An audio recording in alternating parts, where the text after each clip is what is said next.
கூறிட்டு மொழிதல்னா வினாக்களுக்கு ஏற்ப பகுத்து கூறும் விடை தான் கூறிட்டு மொழிதல். அடுத்தது கூரை கோட்படுதல் அப்படின்னா, கூரைனா நமக்கு தெரியும் புடவை. அப்போ வந்து புடவை ஆடையை பார்த்தோன்னா பறிகொடுத்தல் தான் கூரை கோட்படுதல். கேசாதிபாதம், கேசம் அப்படின்னா முடின்னு தெரியும், பாதம் அப்படின்னா அடி. அப்போ முடி முதல் அடி வரை கேசாதிபாதம்.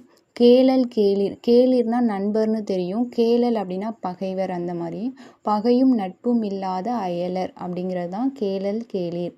கை கழுவுதல்னா பொறுப்பை நீக்கி கொள்வது தான் கை கழுவிட்டு வந்துடுவாங்க, பொறுப்பை நீக்கி கொள்ளுதல். கை காணுதல் அனுபவித்தல், ஒரு கை பார்த்துடலாம் அப்படின்னு சொல்லுவாங்கள்ல, அனுபவித்தல்.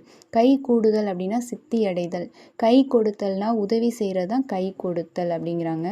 அடுத்தது பார்த்தோம்னா கைக்கு உதவுதல் அப்படின்னா சமயத்துக்கு உதவுறது தான் கைக்கு உதவுதல். கை சரக்கு அப்படின்னா கற்பனையாக கூறும் சொல்லு தான் கை சரக்கு அப்படிங்கிறாங்க. இப்போ கவிஞனுக்கு கற்பனையாக கூறுறாங்கல்ல, அதுதான் கை சரக்காக இருக்கும்ல. கை தட்டி போடுதல்னா கையில் இப்போ வடையை தட்டி போடுறாங்கன்னு வச்சுக்கோ, கையிலேருந்து நீக்கி விடுதல் தானே, நீக்கி விடுதல். கை தலை வைத்தல், கையை வந்து தலையில் வைக்கிறாங்கங்கிறப்ப பெருந்துன்பம் அடைதல் அப்படிங்கிறது. கை தவறுதல், ஒரு பொருள் வச்சுருக்காங்க, அது கை தவறிச்சுன்னா தொலைந்து போதல், இல்லாட்டினா தவறிட்டாங்கன்னு கூட சொல்லுவாங்கள்ல, இறத்தல். கை நனைத்தல்னா பிறர் வீட்டில் விருந்துண்ணுதல் தான் கை நனைத்தல். கை நீட்டுதல் அப்படின்னா திருடுறது தான் கை நீட்டுதல். கை நோட்டம்னா கையாலவே நோட்டமிடுறாங்க அப்படின்னா கையால் அளவிடும் மதிப்பு. கை பார்த்தல்னா உதவியை வந்து நாடுதல், இல்லாட்டினா பழுது பார்த்தல், நாடி பார்த்தல், கைரேகை பார்த்தல், இதெல்லாம் கை பார்த்தல் அப்படிங்கிறாங்க.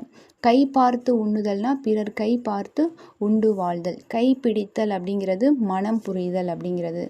கை போதல் அப்படின்னா முற்றும் வல்லவனாதல் அப்படிங்கிறது. கை பாடுபடுதல்னா அரும்பாடு படுறாங்கல்ல, அதுதான் கை பாடுபடுதல் அப்படிங்கிறாங்க.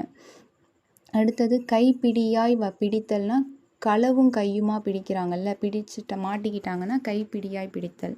கை மாட்டாதார் அப்படின்னா வேலை செய்ய இயலாதவரை தான் கை மாட்டாதார் அப்படிங்கிறாங்க. கை மாறாட்டம் அப்படின்னா தவறு பண்ணுறாங்கல்ல, கை தவறு பண்ணுறது தான் கை மாறாட்டம். கை மாற்றுறது, இப்போ கடன் வாங்கி கை மாற்றுவாங்கல்ல, கை கடன். கை முடக்கம்னா கையில் வந்து பணம் தட்டுப்பாடாக இருக்கிறப்ப கை முடக்கமாயிருக்கு அப்படின்னு சொல்லுவோம்ல, பணம் முட்டுப்பாடு தட்டுப்பாடு அதெல்லாம் வரும். கை மேலே அப்படின்னா உடன் கையில் அப்படிங்கிறது. கை மிகுதல் அப்படின்னா அளவு கடத்தல், அளவு கடந்து போகிறது தான் கை மிகுதல்னா அளவு கடந்து செலவு பண்ணுறது, இதெல்லாம் கை மிகுதல். கையடக்கம்னா மீதம் வைக்கும் பொருள் வந்து கையடக்கமாக இருக்குது அப்படின்னு ஞாபகம் வச்சுக்கலாம். மீதம் வைக்கும் பொருள் கையடக்கமாக இருக்குது.